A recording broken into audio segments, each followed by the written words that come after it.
പതിവ് പോലെ രാവിലെ തന്നെ ചായയും കഴിഞ്ഞ് രാഹുൽ പുറത്തേക്ക് ഇറങ്ങി. ചെന്നപ്പെട്ടതാവട്ടെ മീൻ വാങ്ങിയിട്ട് വരുന്ന അമ്മയുടെ മുന്നിൽ. ഇപ്പോൾ തുടങ്ങും കേട്ട് തഴമിച്ച് ആ പതിവ് പല്ലവി രാഹുൽ ഓർത്തു. രാവിലെ തന്നെ ഉറങ്ങി അത്തേണ്ടാൻ. പ്ലസ് ടു കഴിഞ്ഞെന്ന് വെച്ച് വീട്ടിൽ കയറാതെയുള്ള നിന്റെ നടപ്പത്ര നല്ലതൊന്നുമല്ല. അച്ഛൻ വരട്ടെ, നിന്റെ കാര്യത്തിലൊരു തീരുമാനം എടുക്കുന്നുണ്ട് ഞാൻ. പറഞ്ഞു തുടങ്ങിയാൽ അമ്മ നിർത്തില്ല എന്ന് അറിയാവുന്ന രാഹുൽ അവിടെ നിന്ന് വേഗം വലിഞ്ഞു. പിന്നിൽ നിന്ന് അമ്മ എന്തൊക്കെയോ പറയുന്നത് അവനെ കേൾക്കാമായിരുന്നു. അതൊന്നും വകവയ്ക്കാതെ അവൻ മുന്നോട്ട് നടന്നു. അമ്മ ഇങ്ങനെയൊക്കെ അവനെ പേടിപ്പിക്കാൻ പറയെങ്കിലും അച്ഛനോട് ഇതുവരെ ഒന്നും പറഞ്ഞിട്ടില്ലെന്ന് അച്ഛൻ വിളിച്ച് സംസാരിക്കുമ്പോൾ അവന് മനസ്സിലാവാറുണ്ട്. അധികം വൈകാതെ തന്നെ അവന്റെ ലക്ഷ്യസ്ഥാനമായ നാസർക്കയുടെ വീട്ടിലെത്തി. നാസർക്ക ഒരു ഇലക്ട്രീഷ്യനാണ്. ചെറുപ്പകാലം മുതലേ ഇലക്ട്രോണിക്സിൽ താല്പര്യമുള്ള രാഹുൽ ക്ലാസ്സിലെ ദിവസങ്ങളിൽ മൂപ്പരുടെ കൂടെ കൂടും. അത്യാവശ്യം നല്ല രീതിയിൽ പഠിക്കുന്നതുകൊണ്ട് പ്ലസ് ടുവിന് എന്തായാലും നല്ല മാർക്ക് ഉണ്ടാകുമെന്ന് രാഹുലിന് ഉറപ്പായിരുന്നു. റിസൾട്ട് വന്നതിന് ശേഷം നല്ലൊരു കോളേജിൽ ഇലക്ട്രോണിക് എഞ്ചിനീയറിംഗ് കോഴ്സ് ചെയ്യണം എന്നതാണ് രാഹുലിന്റെ ആഗ്രഹം. രാഹുൽ കൂടെയുള്ളത് നാസർക്കാക്കും വലിയ സഹായമാണ്. അദ്ദേഹം കുറേ നാൾ ഗൾഫിൽ ഒരു ഇലക്ട്രോണിക് ഉപകരണങ്ങൾ നിർമ്മിക്കുന്ന ഫാക്ടറിയിൽ ജോലി ചെയ്തിരുന്ന ആളായിരുന്നു. ഒറ്റമോളുള്ളതിനെ കെട്ടിച്ചു വിട്ട ശേഷം സ്വസ്ഥമായി നാട്ടിൽ തന്നെ എന്തെങ്കിലും ചെയ്തു കൊടുക്കുക എന്നതായിരുന്നു മൂപ്പരുടെ ഒരു പ്ലാൻ.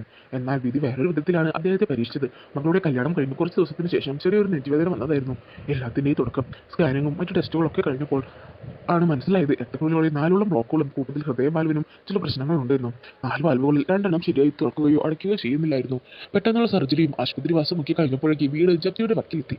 അങ്ങനെ ആ വീട് വിറ്റ് ബാങ്കിൽ കടവും നാട്ടിലുണ്ടായിരുന്ന മറ്റു കടങ്ങളും വീട്ടി നാസർക്കയും കുടുംബവും രാഹുലിന്റെ നാട്ടിലേക്ക് വന്നിട്ട് ഏകദേശം 3 വർഷമാവുന്നതേ ഉള്ളൂ. കുടുംബക്കാരുടെ സഹായത്തോടെ അടുത്തുള്ള ടൗണിൽ ഇലക്ട്രോണിക് റിപ്പയർ കട ഇട്ടു. അതിൽ നിന്ന് കിട്ടുന്ന വരുമാനത്തിൽ നിന്നാണ് ആ കുടുംബം കഴിഞ്ഞു പോകുന്നത്. അതിനു പുറമെ അത്യാവശ്യം വർക്കുകൾ വീട്ടിൽ നിന്നും ചെയ്യുമായിരുന്നു. തങ്ങൾക്കൊരു ബാധ്യതാവുമെന്ന് കരുതി പിന്നെ കുടുംബക്കാർ ഒന്നും തിരിഞ്ഞു നോക്കിയിരുന്നില്ല ആ കുടുംബത്തെ. രാഹുലിന് നാസർക്കാർ ചെറിയ പോക്കറ്റ് മണിയൊക്കെ കൊടുക്കുമെങ്കിലും അവൻ വാങ്ങാറില്ല. അച്ഛൻ ഗൾഫിലായതുകൊണ്ട് അവന് പൈസയ്ക്കൊന്നും അത്ര വലിയ ബുദ്ധിമുട്ട് വരാറില്ല. അഥവാ വന്നാൽ തന്നെ അമ്മയൊന്ന് സോപ്പിട്ട് കഴിഞ്ഞാൽ അത് ഒപ്പിക്കാം. മാത്രമല്ല വരുമാനത്തിന് വേണ്ടിയല്ലല്ലോ അവൻ ഈ ജോലി ചെയ്യുന്നത്. അവൻ നാസർക്കയുടെ വീട്ടിലേക്ക് കയറുമ്പോൾ മൂപ്പർ കടയിലേക്ക് പോകാൻ നിൽക്കുകയായിരുന്നു. ആക്സിയുടെ മുന്നിൽ സഞ്ജീൻ എന്തൊക്കെയോ ഉപകരണങ്ങൾ വയ്ക്കുന്നുണ്ടായിരുന്നു. ചായ കുടിച്ചു എന്ന് തുടങ്ങിയ കുശലാന്വേഷണങ്ങൾക്ക് ശേഷം അകത്തു നിന്ന് നന്നാക്കാൻ കൊണ്ടുവന്ന മിക്സിയുണ്ട്, അത് പോയി എടുത്തു വരാൻ നാസർക്ക പറഞ്ഞു. രാഹുൽ അതെടുക്കാനായി അകത്തേക്ക് കയറി. വീട്ടിൽ നിന്ന് പണി ചെയ്യാൻ ഒരു ചെറിയ മുറി അവിടെ മൂപ്പർ സെറ്റപ്പ് ആക്കിയിട്ടുണ്ടായിരുന്നു. അവൻ ആ മുറി ലക്ഷ്യമാക്കി നടക്കുമ്പോൾ വലതുഭാഗത്തെ വാതിൽ പാതി ചാരി ബെഡ്റൂമിലേക്ക് ഒന്ന് ചുമ്മാ നോക്കി. അവിടെ അവൻ കണ്ടത് അവരെയായിരുന്നു, നാസർക്കയുടെ ഭാര്യ ജമീലത. അവർ കുളി കഴിഞ്ഞ് വന്നതേ ഉള്ളൂ എന്ന് അവനെ ആ നിൽപ്പിൽ നിന്നും മനസ്സിലായി. ആ നിൽപ്പ് കണ്ടിട്ട് കാര്യമായി എന്തോ ചിന്തയിലാണെന്ന് രാഹുലിന് തോന്നി. അല്ലെങ്കിലും ഞാൻ കാണുന്ന സമയത്തൊക്കെ എന്തൊക്കെയോ ചിന്തകളിലായിരിക്കുമെന്ന് പലപ്പോഴും അവനെ മനസ്സിലായിട്ടുള്ളതാണെന്ന് അവൻ ഓർത്തു. ഇത്തയുടെ പുറകുവശമായിരുന്നിട്ട് കൂടി അവനെ പെട്ടെന്ന് അത് തിരിച്ചറിയാൻ കഴിഞ്ഞു. അവൻ കുറച്ചുകൂടി വാതിലിനടുത്തേക്ക് നീങ്ങി നിന്നുകൊണ്ട് വീണ്ടും ഒന്ന് നോക്കി.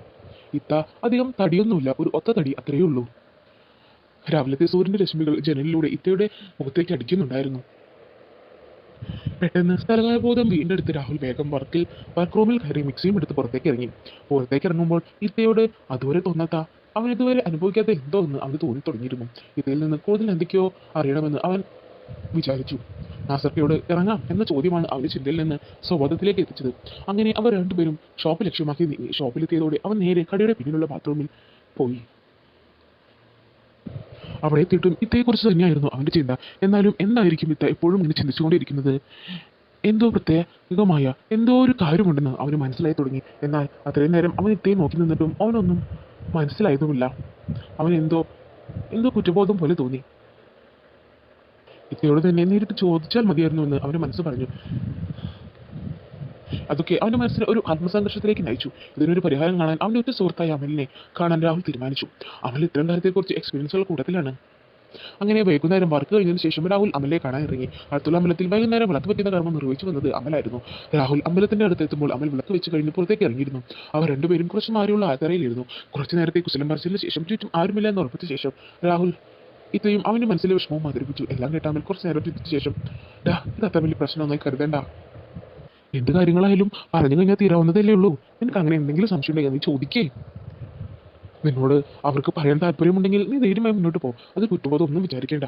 നീ തന്നെ ആലോചിച്ച് നോക്ക്, നാസർക്കയും ജമീലക്കയും തമ്മിൽ എത്ര വയസ്സിന് വ്യത്യാസം ഉണ്ടെന്ന് ചിന്തിച്ചിട്ടുണ്ടോ? അവരുടെ കല്യാണം കഴിഞ്ഞധികം വൈകാതെ തന്നെ നാസർക്ക് ഗൾഫിലേക്ക് പോയി. പിന്നെ വല്ലപ്പോഴും ലീവ് കിട്ടുമ്പോൾ വന്നാലായി. പിന്നെ ഒരു കുഞ്ഞുണ്ടായി.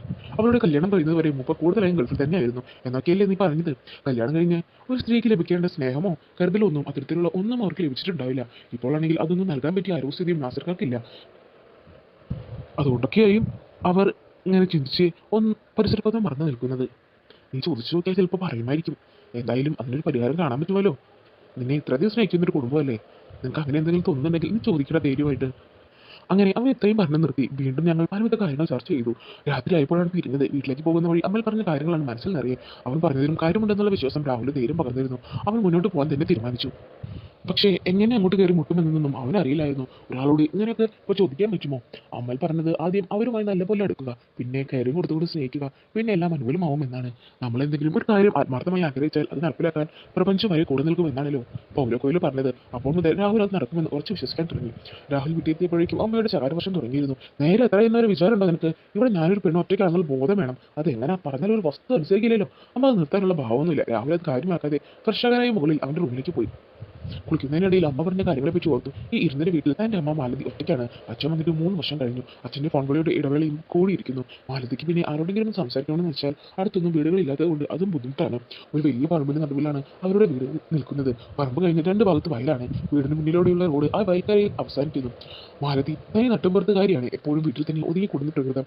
ചിന്തകൾക്ക് വിരാമമിട്ട് കുളി പെട്ടെന്ന് കഴിഞ്ഞ് രാഹുൽ ഭക്ഷണം കഴിക്കാനായി പോയി. ഡൈനിങ് ടേബിളിൽ പോയി ഇരുന്നു. ഭക്ഷണം കഴിക്കുമ്പോൾ ഫോണിൽ കുത്തിക്കൊണ്ടിരിക്കുന്നത് രാഹുലിന്റെ ശീലമാണ്. മാലതി അതിന്റെ പേരിൽ വഴക്ക് പറയും. എന്നാൽ രാഹുൽ അത് കാര്യമാക്കാറില്ല. കുറച്ചു കഴിഞ്ഞാൽ അമ്മ താനെ നിർത്തുമെന്ന് അവനറിയാം. ഭക്ഷണം കഴിഞ്ഞതിന് ശേഷം രാഹുൽ യൂട്യൂബിൽ അവർ ടിപ്സുകൾ തരാൻ തുടങ്ങി. 3-4 വീഡിയോസ് കണ്ട് കുറച്ച് കാര്യങ്ങളൊക്കെ മനസ്സിലാക്കിയ ശേഷം ഉറങ്ങി. പിറ്റേന്ന് ഉച്ചയ്ക്ക് നാസർക്ക് കുറച്ച് സാധനങ്ങൾ വാങ്ങാൻ സിറ്റിയിലേക്ക് പോകേണ്ടതായി വന്നു. വരാൻ വൈകുന്നതുകൊണ്ട് അവനോട് വീട്ടിലേക്ക് പോകാൻ പറഞ്ഞിരുന്നു. കൂടാതെ മൂപ്പരുടെ വീട്ടിൽ കൊടുക്കാൻ കുറച്ച് മീൻ വാങ്ങി രാഹുലിന്റെ കയ്യിൽ നാസർക്ക് ഏൽപ്പിച്ചിരുന്നു. ടൗണിൽ നിന്ന് വീട്ടിലേക്ക് ഏകദേശം 1.5 കിലോമീറ്റർ ദൂരം ഉണ്ടായിരുന്നു. ഇന്ന് ഇത്തയോട് സംസാരിക്കാൻ പറ്റിയ നല്ല അവസരമാണെന്ന് രാഹുൽ മനസ്സിൽ കരുതി. പക്ഷേ എങ്ങനെ എന്ന് അവന് നിശ്ചയം ഉണ്ടായിരുന്നില്ല. അങ്ങനെ പലതും ചിന്തിച്ചുകൊണ്ടാണ് രാഹുൽ നാസറിന്റെ വീട്ടിലെത്തിയത്. കോളിംഗ് ബെൽ അടിച്ച ശേഷം വാതിൽ തുറന്നു വരുന്ന ഇത്തയെ കാണാൻ അവൻ നോക്കി നിന്നു. എന്നാൽ ഇത്ത വാതിൽ കുറച്ച് മാത്രം തുറന്ന് തല പുറത്തേക്കിട്ട് പറഞ്ഞു, ഓ മോനായിരുന്നു, ഞാൻ നിസ്കരിക്കായിരുന്നു.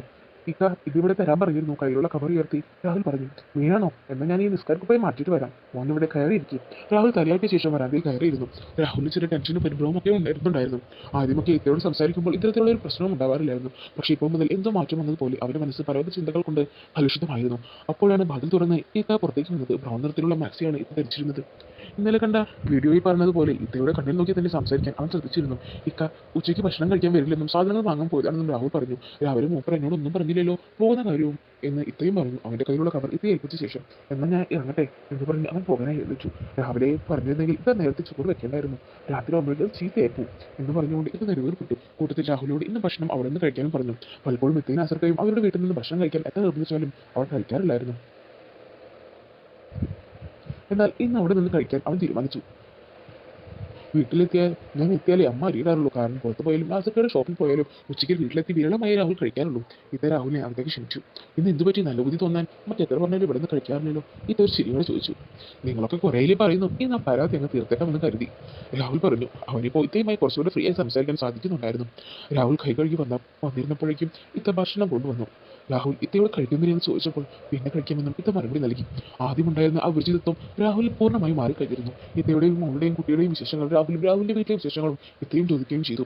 ആ വിശേഷങ്ങൾ പങ്കുവയ്ക്കുന്നതിനിടയിൽ അവന്റെ നർമ്മം കലർത്തിയുള്ള സംസാരവും ഇത്തയ്ക്ക് ഇഷ്ടമായി. ഭക്ഷണം കഴിച്ച ശേഷം അവരുടെ പാചകത്തെ പറ്റി പറയാനും രാഹുൽ മറന്നില്ല. ഇതൊക്കെ കേട്ടതോടെ രാഹുലിനോട് അവിടെ കുറച്ചുകൂടെ ഇരിക്കാൻ ഇത്ത പറഞ്ഞു. അവർ അപ്പോഴേക്കും നല്ല കമ്പനിയായി കഴിഞ്ഞിരുന്നു. ഇത്ത ഞാൻ ഉമ്മറത്തിരിക്കാം, നിങ്ങൾ ഭക്ഷണം കഴിച്ചില്ലല്ലോ, ഇപ്പൊ തന്നെ വൈകി, കഴിച്ചിട്ട് അങ്ങോട്ട് വന്നാൽ മതി. രാഹുൽ ഒരു താക്കീത് പോലെയാണ് പറഞ്ഞത്. അതിൻ്റെ ഒരു കയറിങ്ങിന്റെ മാനം കൈവന്നതും ഇത്തയെ കൂടുതൽ സന്തുഷ്ടയാക്കി. രാഹുൽ പോയി ഉമ്മറത്തിരുന്നു. ഒരു പെണ്ണിനോടും താൻ ഇങ്ങനെയൊന്നും മുമ്പ് സംസാരിച്ചിരുന്നില്ല എന്ന കാര്യം അവനെ അത്ഭുതപ്പെടുത്തി. ഇതുവരെ തന്റെ ഇടപെടലും സംസാരവും ഇത്തയ്ക്ക് ബോധിച്ചു എന്ന് രാഹുലിന് നിന്ന് മനസ്സിലായി. കുറച്ചു കഴിഞ്ഞപ്പോൾ ഇത്ത ഉമ്മറത്തേക്ക് വന്നു. രാഹുൽ ഒരു കസേരയിൽ ഇരുന്നിരുന്നത്. അതിനുവശത്തുള്ള തിണ്ണയിൽ ഇത്തയും വന്നിരുന്നു. ഇത്തയുടെ മുഖത്ത് ഇതുവരെ കാണാത്തൊരു തെളിച്ചമുണ്ടായിരുന്നു. ഇത്ത തന്നെ സംസാരത്തിന് തുടക്കമിട്ടു. ഞാനിതുവരെ കരുതിയിരുന്നത് നീ ആരോടും മിണ്ടാത്ത ചതിയാണെന്നായിരുന്നു. അപ്പോൾ നിനക്ക് സംസാരിക്കൊക്കെ അറിയാമല്ലോ ചക്കാ. അതെന്താ ഇങ്ങോട്ട് സംസാരിച്ചാൽ ഞാൻ അങ്ങോട്ട് സംസാരിക്കും, രാഹുൽ ഒരു ചിരിയോടെ പറഞ്ഞു. അത് പറഞ്ഞപ്പോഴാ ഞാൻ ഓർത്തത്, ഇത്തയെ കാണുമ്പോൾ പലപ്പോഴും ഇത്തയുടെ മുഖത്തൊരു വിഷമമുള്ളതുപോലെ തോന്നാറുണ്ട്. അതെന്താ, നിങ്ങളൊക്കെ ശ്രദ്ധിക്കാറുണ്ടോ? എനിക്ക് പരിചയമുള്ളവരുടെ മുഖത്തുണ്ടാവുന്ന ഏതൊരു മാറ്റവും വേഗം ഞാൻ തിരിച്ചറിയും. അതൊക്കെ വെറുതെ. അല്ലാതെ ഞാനിതെങ്ങനെ മനസ്സിലാക്കാനാ? അല്ലെങ്കിൽ ഇത് തന്നെ പറയണം, അങ്ങനെയൊന്നും ഇതുവരെ എന്നോട് പറഞ്ഞിട്ടില്ലല്ലോ. അത് ശരിയാ, സമ്മതിച്ചല്ലോ. ഇനി പറ, എന്താ ഇത്ര വിഷമിക്കാൻ കാരണം? അതൊന്നും നിനക്ക് പറഞ്ഞ് മനസ്സിലാവില്ല. ഇങ്ങനെ പറഞ്ഞ് ഇത് ഇതുവരെയിലേക്ക് നോക്കി വയ്ക്കാൻ തുടങ്ങി. എന്നാൽ ഞാനുണ്ടോ വിടുന്നു? ഞാൻ വീണ്ടും കുത്തി കുത്തി ചോദിക്കാൻ തുടങ്ങി. ഇത്ത പറയാൻ ആദ്യം കുറച്ച് വിഷമത കാണിച്ചു. എന്നാൽ പിന്നീട് അങ്ങോട്ട് ഇത്ത എന്നോട് പറഞ്ഞു ഇത്തയുടെ വിഷമങ്ങൾ അത് അമൽ പറഞ്ഞ കാരണങ്ങൾ തന്നെയായിരുന്നു. അത് കേൾക്കാൻ തന്നെയായിരുന്നു ഞാനും പ്രതീക്ഷിച്ചത്. ഇത്ത അനുഭവിച്ച കരുതലില്ലായ്മയെക്കുറിച്ചും ഒറ്റപ്പെടലിനെക്കുറിച്ചുമൊക്കെ ഇത്ത വായത്തോരാദ്യം പറഞ്ഞു. ഒപ്പം ഇത്തയുടെ കണ്ണിൽ നിന്നും വെള്ളം ഒഴുകാനും തുടങ്ങിയിരുന്നു. അത് കണ്ടപ്പോൾ എനിക്ക് വിഷമമായി. പിന്നെ ഞാനും ഇത്തയെ ആശ്വസിപ്പിച്ചു. എൻ്റെ സ്വാതന്ത്ര്യം ഇത്തയെ ഒരുപാട് ഒരുപാട് സ്വാധീനിപ്പിച്ചു. അത്രയും ഞങ്ങൾ കമ്പനിയായതിനു ശേഷം ആ പരൽമീൻ കറിയെ കഴിച്ചതിന് ശേഷം മാത്രമാണ് ഞാൻ അവിടെ നിന്ന് പോയത്. അല്ലാതെ അവിടെ നിന്ന് പോകാൻ എനിക്ക് കഴിയില്ലായിരുന്നു. ഇത് അത് സമ്മതിക്കുകയില്ലായിരുന്നു. അത്രയും രുചിയായിരുന്നു ആ പരൽമീന്. ഇത്രയും ടേസ്റ്റ് ഉണ്ടായിരിക്കുമെന്ന് ഞാനും വിചാരിച്ചില്ല. ആദ്യമായാണെങ്കിലും ആ കറിയോട് ഞാൻ ഒത്തിരി ഇഷ്ടപ്പെട്ടു. പിന്നെ എപ്പോഴും അങ്ങോട്ട് വരാൻ ഇത്ത പറയുമായിരുന്നു. ഒപ്പം ആ പരൽമീൻ കറിയും ഇത്ത എനിക്കായി ഉണ്ടാക്കി വയ്ക്കുമായിരുന്നു. അങ്ങനെ ഇത്തയെ സാന്ത്വനിപ്പിക്കാൻ കഴിഞ്ഞതിൽ ഞാൻ ഒരുപാട് സന്തോഷിച്ചു. പിന്നെ കുറച്ച് നാളുകൾക്ക് ശേഷം എൻ്റെ റിസൾട്ട് വന്നു. വിചാരിച്ച പോലെ തന്നെ നല്ല മാർക്കുണ്ടായിരുന്നു. അതുകൊണ്ട് ഇലക്ട്രോണിക് എഞ്ചിനീയറിംഗിൽ തന്നെ ചേരാൻ പറ്റി. പക്ഷേ ഒരു വിഷമം ഉണ്ടായിരുന്നത്, എനിക്ക് അടുത്തുള്ള കോളേജിലല്ല അഡ്മിഷൻ ശരിയായത്. അത് ബാംഗ്ലൂരായിരുന്നു. അതുകൊണ്ട് എനിക്ക് അങ്ങോട്ട് പോകേണ്ടി വന്നു. ഞാൻ പോയതോടുകൂടി അമ്മ ഒറ്റയ്ക്കായി. അതുകൊണ്ട് അച്ഛൻ ഗൾഫിലെ ജോലി മതിയാക്കി തിരിച്ചു പോകുന്ന നാട്ടിലൊരു ബിസിനസ് തുടങ്ങി. എന്നാൽ എൻ്റെ ഏറ്റവും വലിയ വിഷമം അത് ആയിരുന്നില്ല. ഇത്തയെ ഒറ്റയ്ക്കാക്കി പോയല്ലോ എന്നതായിരുന്നു.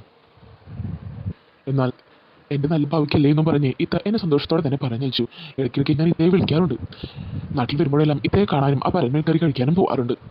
അപ്പോൾ ഇത് നമ്മുടെ ഈ മോട്ടിവേഷണൽ സ്റ്റോറി നിങ്ങൾക്ക് എല്ലാവർക്കും ഒത്തിരി ഇഷ്ടപ്പെടുമെന്ന് ഞാൻ കരുതുന്നു. ഇഷ്ടപ്പെടുവാണെങ്കിൽ ലൈക്ക് ചെയ്യാനും ഷെയർ ചെയ്യാനും സബ്സ്ക്രൈബ് ചെയ്യാനും നിങ്ങൾ മറന്നു പോകരുത്. അപ്പോൾ ഇതിലും നല്ല കഥകളുമായി നിങ്ങൾക്ക് മുന്നിലേക്ക് ഇനിയും വരുന്നതായിരിക്കും. അതുവരെയും ബൈ ബൈ ഫ്രണ്ട്സ്.